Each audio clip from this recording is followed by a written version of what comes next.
عید مبارک.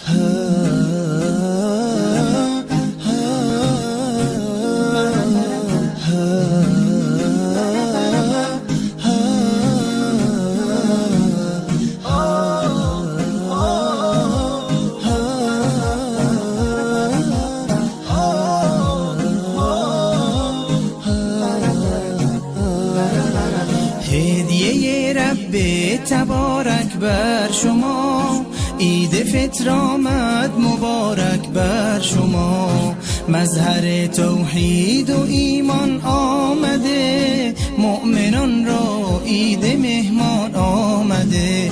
یک ندا آید برای مؤمنان، مژده بخشش ز سوی آسمان. روزداران آمده عید سعید، آن که باشد بر دل مؤمن نوید مبارک. روز ایثار است و روز تهنیت، روز تبریک است و روز تسلیت. تسلیت بر روز خاران می شود.